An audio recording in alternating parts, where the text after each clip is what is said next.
Welcome home. We are WNST, AM 1570, Towson, Baltimore. We are Baltimore positive. We are positively into the June month here. No June swoon around here. And if you are a father, and I've been one for 41 years, you better be thinking about getting Pops a gift. In tribute to Father's Day, sports writing, being that I'm a sports writer and that everybody put me on their show when I had a Father's Day Purple Rain 1 and 2 to pimp. I'm going to bring some authors on around here for Father's Day. But before that, we're going to have some crab cakes. We're going to be at a Greenmount Station in Hampstead on Thursday doing the Maryland Crab Cake Tour presented by the Maryland Lottery. I will have the Back to the Future scratch-offs in the Maryland Lottery. My thanks to Curio Wellness as well as Liberty Pure putting me out on the road with Raskin Global as well. We will be next Friday at Fadley's at Lexington Market with Luke doing crab cakes. And that's Father's Day weekend. I don't know if John Miller's going to be here next weekend, but he was here for Enoch Pratt doing a book signing.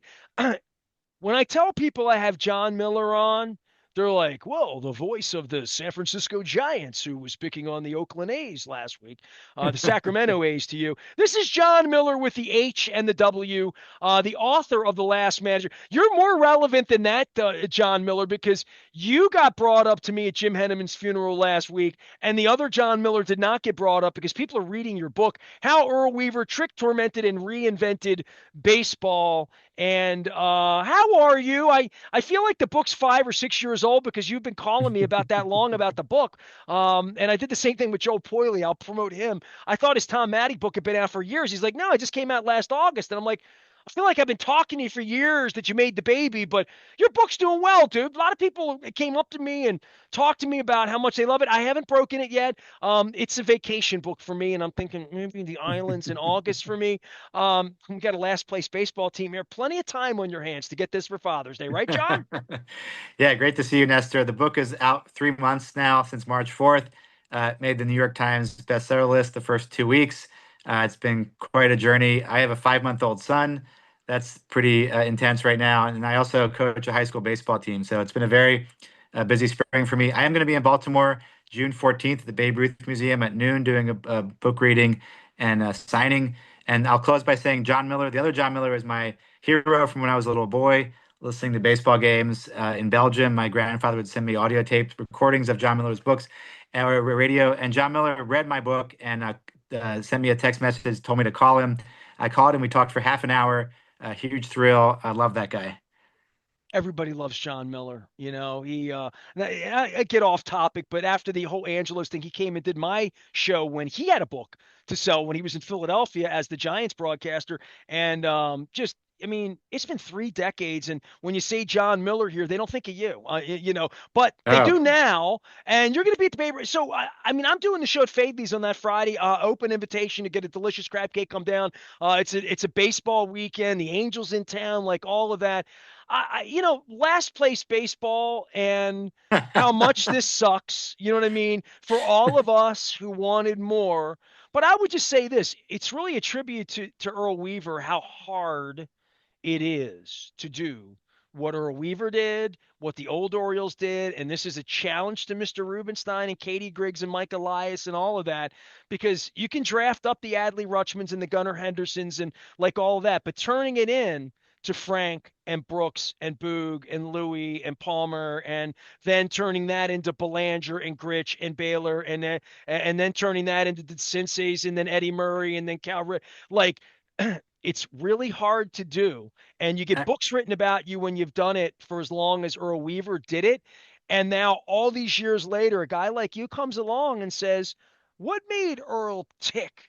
And I guess yeah, that the beginning of our relationship was I did the last ever interview with Earl Weaver you did. before he Yeah, passed yeah. away. It was And I great. kind of Yeah, asked him what made him yeah, tick. And, yeah, and, yeah, and yeah, like, you really went into what made him yeah. tick. Well, I was looking around if I have a copy of the book. You have it, but look at the early pages of the book. I have a chart where I say, before Earl, the Orioles averaged like 77 wins a season. After Earl, like 79, 80. During Earl, it was like 95 wins a season. I It's mean, page and seven here. Here it is. Here, page seven. Is that there is you go. this An is what you incredible. want right here, right? Yep, yep, yep. An incredible leap under Earl. I mean, what made him so great? That's really the central question of the book. What makes a manager great? Because he won with all kinds of teams, like you just said. Like he won with Frank and Brooks Robinson and Boog Powell and Jim Palmer. He won with Rich Coggins and Al Bunbury. He won with John Lowenstein and Tim Stoddard. He won with anybody and everybody. He was a winner, and that's what makes him a folk hero in Baltimore. And I think they missed that kind of leadership. I mean, look at all the comments after Brandon Hyde was fired. People saying, "Can't we get another Earl Weaver?" Because he was clearly this great leader. And for all the analytics, people still need that great human leadership. They need somebody saying, you're not playing well enough. You got to play better. Come on, play better. They need that raspy little guy in the dugout shouting at them. Um, the book itself and the story is a run folks through that have not listened to you and me blather on for years about what this book was going to become. And I've really only had you on one time since you finished the book where you knew what it was, not just a bunch of stories in a tapestry. The book is now its own thing. What would you say is the synopsis and thesis of it? Other than I'm thinking from the outside after hours of speaking to you about this, that it really is looking at what made him think the way he thought, right? So Earl Weaver was an underdog hero, which made Baltimore fall in love with him. He grew up in the streets of St. Louis, rough and tumble childhood. His uncle, his mentor, was a mobster, a bookie who ran illegal baseball betting operations. He grew up with a kind of street hustlers wit about him, a way of always looking for an edge, always looking for a hustle, taking the trolley to baseball games, living in the city, walking to baseball games. He was a much better player than people remember. He signed at 17 with the Cardinals, played 4 years in the minors, and was team MVP 3 of the 4 seasons. Earned a spring training invite to Major League Baseball spring training in '52. Played with Sam Musial, with his childhood heroes on the Cardinals. Did really well, hit 260, a couple home runs, good defense, but was cut by his own manager, Eddie Stanky, who wanted himself to be the backup infielder. And that rejection really drove Earl to despair, to drinking, to this kind of chip on the shoulder that people came to know in Baltimore. He then spent 16 years in the minor leagues, 16 years before he got to the big leagues as a first base coach for the Orioles. Took over in the All Star break of '68 and immediately won. They had a winning season the rest of the year. They won 108 games, or 109 and 68, 169, 108 and 70. Still the only team in baseball history with back-to-back 108 or more win seasons. Won 5 of the first 6 American League Championship Series, or AL East titles, sorry. And then just kept on winning. And again, this kind of chip on the shoulder, underdog hero. That's what makes Earl Weaver famous. That's what made him a winner. Fought with everybody, but just kept on winning. And when he retired, regarded as still maybe the greatest manager of all time by some reckonings. He still has the highest winning percentage of any manager, with over 1,000 wins since divisional play started in '69. And he's in the Hall of Fame for a reason, and he's a Baltimore folk hero for that reason too. I got Barry Trotz coming on right after you, and I've known Barry since we were kids, and I started to look up, like, yeah, he's going to the Hall of Fame. That they won the Stanley Cup. I was there, did all of that, and I looked him up. He's like number 4 on the wins list in the history of the National Hockey League. So kind of like, wow, that's And you talk about Earl in that rarefied air of all the championships and the lost ones and the funny videos and all of that. Is there a place archivally that you found him in his voice talking about these issues of what made a great baseball player, and even anything introspective into what made him successful in his own mind? What if you could channel him even in his own voice and say, what would, if you say, or what made you a Hall of Famer? What he'd say, good ball players. I can hear that, right? But Yeah. what made him in Well, his own mind good or different or belong as this little guy who was smarter and better and tougher than anybody? that's a great question. And that's sort of where I started my reporting. My first phone call was to his stepdaughter, Kim, who still lives near Baltimore. You probably know Kim Benson. And I thought maybe Earl has like a diary or a journal or letters. He had none of that. So I had to look at newspaper clippings. He would give press conferences, interviews a lot. Mike Gibbons at the Babe Ruth Museum had this old collection of interviews that they had done within the Orioles that had never been published, never been heard, where Earl talks about Unlike the cultivating. Tom Marr, Norfolk, and Alice, Yeah, right? no, no, That's no, been no. well heard. Yes, Yeah, yes. yeah, yeah. By the way, that one made it to me. I was on the radio in 1991. By 1992, somebody had dropped that tape off at the radio station Yeah, just well, so I that's in. had it. I tell the backstory of that famous interview in the book, as well as the Bill Haler hot mic incident. So a lot of little things here and there, and then of course, Nestor, your interviews with Earl were great, as he was dying basically the last year of his life, and had a sort of this, lost the filter of what he should say and was just kind of speaking from the heart. But he was a complicated guy, as you know, and he wouldn't always tell the truth about himself or about what had happened. He never really told the story of how great a prospect he had been. He was always said, I wasn't a great player and I really wanted to be a player, but I wasn't good enough. Well, it turns out he probably was good enough, but he probably drank too much and probably dug his own grave as a player in the 50s with the Cardinals and wore out his welcome and made some mistakes. He never really owned up to that. His story was told. I mean, he wrote three books in the 70s and 80s. He never told the story of his mobster uncle, who was his favorite uncle, but was kind of a mean and violent guy who shot his wife during an argument in the hip, whose first wife died of gas asphyxiation. He told the cops it was a suicide. This was kind of a nasty guy, and he was kind of the darker part of Earl's childhood. I mean, Earl's dad was a good guy, was a business owner, was somebody who Earl could look up to. His uncle was not, but that's who Earl spent a lot of time with. So Earl's, the more violent side, when he would say to the umpire, "I'm going to knock you right on your ass." I think that came from Uncle Bud.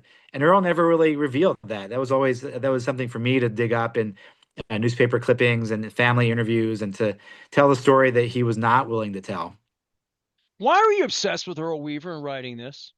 because he was a winner and because I'm an Orioles fan and I became a fan in the late 80s when they sucked. And so I wanted to know what made them so great in the 70s. And Earl seemed to have something to do with it. And then he was just so much fun and funny. I read his memoir when I was 10 years old. It's what you learn after you know it all that counts. And the stories of the fighting and the just I the haven't wit, read Earl's books, or the I mean, humor. I held one of them. I think I took a picture and sent it to you because it was signed. I'm a little bit of a thrift, not a thrifter, but like a secondhand. Yeah. I collect Pacifica belt buckles. I collect old NFL belt buckles and stuff. So I By the look for way, yeah, silly stuff, you know. if people don't like to read on the page, the audiobook version, this is a actor from Chicago, Johnny Heller, did an incredible job. He has like a 1930s like crime noir voice, and if you have Spotify, it's free on Spotify. So So listening to your book's also possible.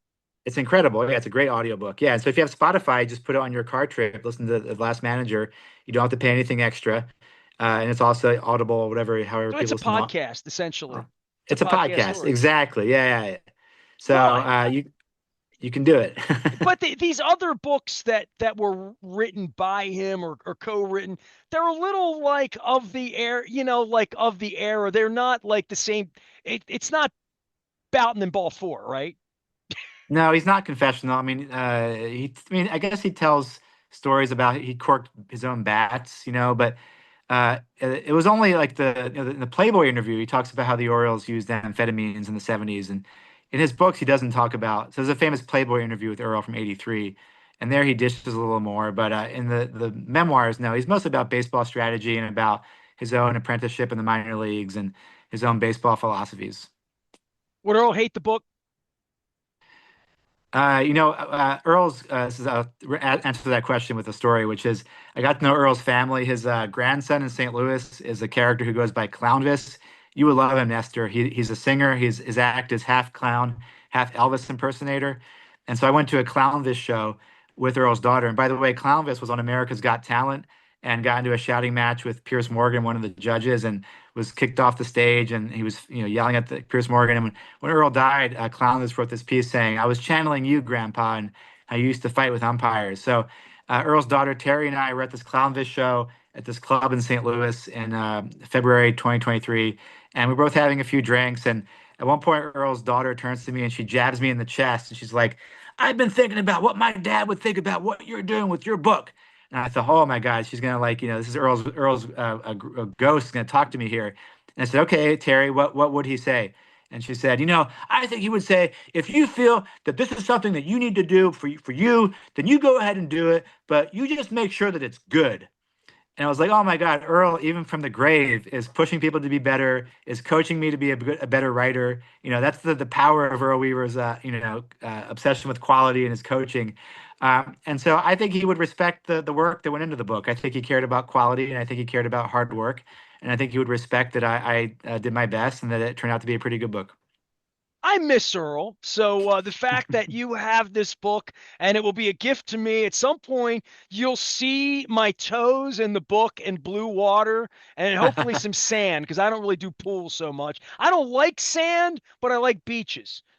I don't, you know what I mean? So, but I'm going to take this to a beach. The last manager, how Earl Weaver tricked, tormented, and reinvented baseball. John W. Miller, the old Wall Street Journal, them journalists, they always looking into things, getting to the backstory of things that are going on out there. He'll also be down at the Babe Ruth Museum on the 14th, Father's Day weekend. Is there anything you want to say about the? I mean, you're dying with the Orioles like everyone. I mean, can we put the book down for a minute and like get to like what the hell's going on here? Yeah, I mean, I'm disappointed this year. I thought they'd have a much better season. It's not rocket science that they needed more starting pitching to start the year and had a bunch of injuries and were not able to cope. I mean, and the real story really is these young players like Adley Rutschman and Ryan Mountcastle and why they're not playing better. And I think, a good manager might help unlock that. And so I think, Brandon Hyde is obviously very smart and was very respected and beloved by his players, but maybe they need a little more fire and a little more tough love and, somebody to tell them that they stunk when they stunk. That's what we were for. That's what the reporters are for, right? Am I right or am I wrong, right? No, reporters are there to tell the truth and to figure out what's going on, but players, don't really tell them anything anymore. So it's pretty hard to be a baseball writer these days. Yeah, I got out of that business. Get back into that business here. John Miller is here. The book is out. And so I want to ask you this. The book comes out. You're a New York Times bestseller. I don't know. I want to pay whoever you're paying to get on that list. I mean, but this obviously has been a real serious passion project for a number of years. Baseball season, doing it at the right time. The Orioles were doing well. There is a point where baseball managers, to your point, even Brandon Hyde, you'd say, well, how much does he really manage and how much is the philosophy of the structure of the analytics of the situation managing it? In the same way, you don't really play blackjack. You play the hand that you play the hand and whatever the book tells you to play at blackjack. Since the book came out, you're getting a lot of feedback in a lot of ways. I'm seeing you doing these kinds of interviews and different stuff. What are you hearing from industry people? Because I was at Jim Henneman's funeral last week. I think three or four different people came up to me. My one of my old editors at the Sun, first thing he said to me, I heard you had John Miller on and I bought the book and the book's great. The book's unbelievable. So you're getting a lot of that when people go into this, even people who thought they knew a lot about Earl, old school Oriole fans, that I guess that's why people were buzzing about it last week. What are they feeding back to you that they're shocked by when they read it? Well, I got, some calls from people who are in front offices now saying, we're having everybody in the organization read your book because there's still some insight, some wisdom. I think people missed how fundamentally sound or I guess what his actual baseball strategy was. Earl Weaver is famous for the pitching defense and three-run homers and famous for hating the bunt. Well, it turns out the first half of his career, the Orioles actually bunted more than league average because they had Mark Belanger, who was a terrible hitter, and he bunted it a lot. And they had this team in the 73, 74 with Rich Coggins and Al Bunbury that I know that's a team that you fell in love with, Nestor. And that team, stole a lot of bases. And so these don't fit the cliche of waiting around for the three-run homer that people believe about Earl.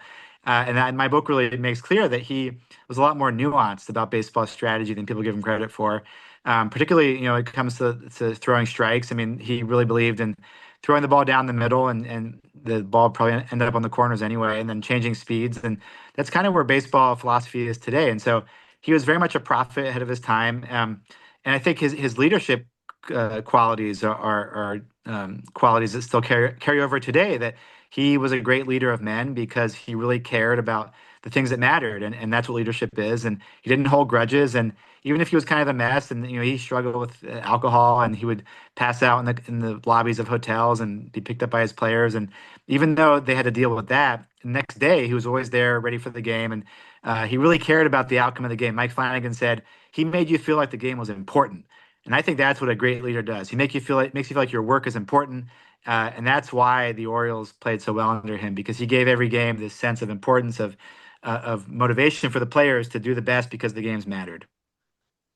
Thing I took out of that, something you said kind of early on about putting people in a position of their strength and weakness and identifying that and not having your ego held to that. And that would be in the case of, in my era, Rich Dower and Billy Smith sharing second base, and Frank Baker being a leftover guy, sort of that they needed sometimes when Mark Belanger couldn't go and DeCinces and Brooks was getting old, and all of that period of time. And then there's Renicky and Lowenstein. And then there's the bullpen in general, where Palmer was going to throw a complete game, but you know, on certain nights, guys only had 6, 7 innings in them. It was going to be a bullpen effort. It wasn't about um, how many at bats you were getting, how many runs you drove in, whether you're Pat Kelly coming off the bench or Terry Crowley, who usually joins me when I see him up at Greenmount Station. I'll be there this week because he lives up in Carroll County and he still lives here in the area. Incredible pinch hitter that that Earl could identify roles for Jim Dwyer's and Benny Ayala's and whomever to be productive, to be the best they can be, and help the team win, even if they only got 214 at bats a year. Everybody couldn't be Frank Robinson. Everybody wasn't going to be, Brooks Robinson or Eddie Murray, but you could be, you could have a role on the team and feel a part of it.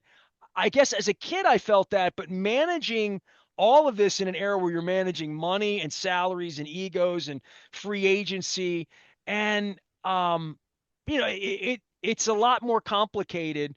And I guess, to Earl's point and to people reading your book and saying, how can I bring that to my organization?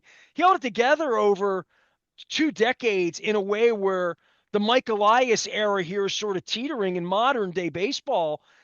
It's just a really, really hard thing to do, win for long stretches of time and manage as much as going on and try to not have, and he didn't mind hurting people's feelings though, right? Different era in that way that I don't know that Earl could come back and do. I once interviewed Frank Cush, and the first thing he said to me was, they got to fear you. If they don't fear you, they're not going to play. And I'm thinking, man, that wouldn't play. Would Earl's management play today? Things would have to be a little. He couldn't be drunk in the lobby. Let's start with that, He'd right? have to get sober for sure. Yeah. I mean, I think he'd still be good at some important parts of the current job. And one of those is triaging information. I mean, front offices produce all this data and analytics, and some of it's useful, some of it's not. And it takes somebody with a smart IQ for sorting out information that Earl had. Earl had a gambler's mindset where you take a lot of data information, then you put it all together and you make a decision that's a simple decision, yes or no, basically. Is this guy going to pinch hit or not? And he could use that information, I think, really well these days. He was the first manager to use a radar gun. He was not afraid of innovation. He was not afraid of change. He was not afraid of taking a new approach to something. And so I think he would have been really good at helping young athletes come up or understand how to use information to their advantage. What And he would made have been him a great. that way? What's that? What made him that way? It was it because Sig Mejdel would say growth mindset, like an Astro Ball. Yeah. Was growth mindset for him winning a bet? Was it corking a bat? Was it just sort of like just winning? Like, got to be Yeah. like, even in Trump's case, cheating, right? Like just sort of like obsessed with, the only way I'm going to win is to get better. Or even if I have to cheat, even if I have to, whatever I have to do, but I got to Yeah. get better. I got to be working on it. I got to be thinking about it. There's an obsession about that I don't know that's very modern, in that way, Yeah, right? I think gambling. I think he loved cards. He loved poker. He used to take his teammates' money at poker until 3 or 4 in the morning. And when he became a manager, he said the first thing I'd do is give up poker because I figured I couldn't inspire people if I was just taking their money all the time, because he was such a good poker player. And he just was obsessed with competitiveness. He loved ping pong on the cruise ships or whatever.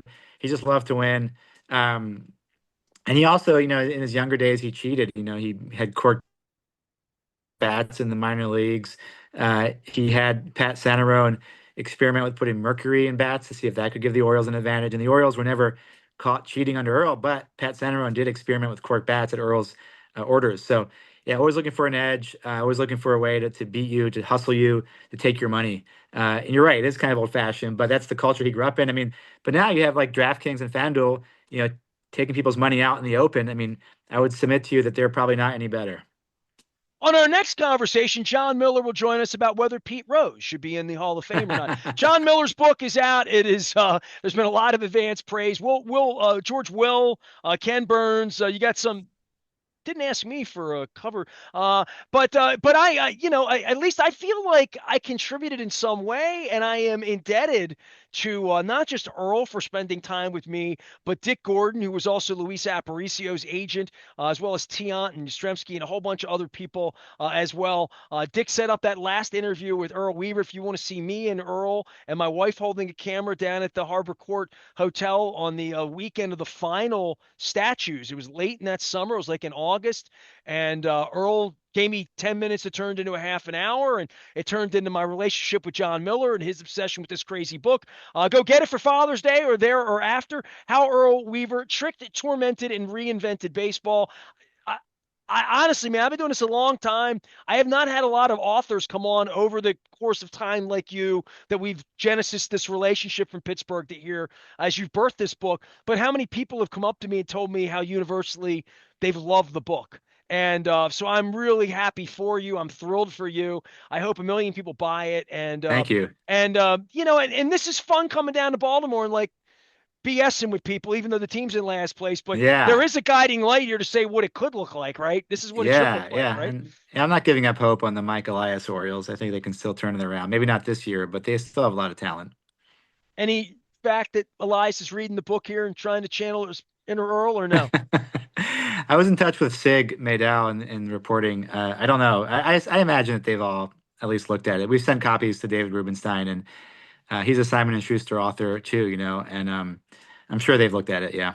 So if you want to do really good theater, man, you and I could get on a stage somewhere, promote your book. I could ask questions and you could answer them as Earl, and it would just be Earl, I know you're coming back from the dead, but There's a guy there there's a was guy a who has a great Twitter Blue Sky handle, Earl effing Weaver, and I'm in touch with him, and let's get him in on it. Like he's could be pretty great. we Yeah. could totally do shtick with this for charity. But like Earl, there was a team in Houston that won a World Series beating trash cans in their dugout, cheating. What would Earl make of that? I mean, that would be something, right? I think you would say they were dumb and getting caught. I think Earl would have approved of sign stealing. The unwritten rules we now find. John, good luck with the book. Keep doing great work. And you doing anything else other than coaching Little League, promoting the book, and like being a father of 5 months? You working on another book, I'm asking? No, I'm just doing magazine writing. I'm starting a beer column for the local paper here soon. Just Hmm. doing journalism. In Pennsylvania, Pittsburgh, beer, Pittsburgh. Yep, yep. yins in that. You're going to have something better than IC? IC Light. I'm from, I grew up in Belgium, so I have high standards for beer. Well, some people grow up in Latrobe. They have different standards for beer. John Miller, the author of The Last Manager. Go check it out. Always a great guest, always insightful. And the Oriole Way and the Earl Weaver Way. And a summer where you got plenty of time on your hands, especially with the Orioles on the West Coast this week. I am Nestor. We are WNST, AM 1570. Towson, Baltimore. Happy Father's Day. Everybody out there celebrating. Give them a good book for dad.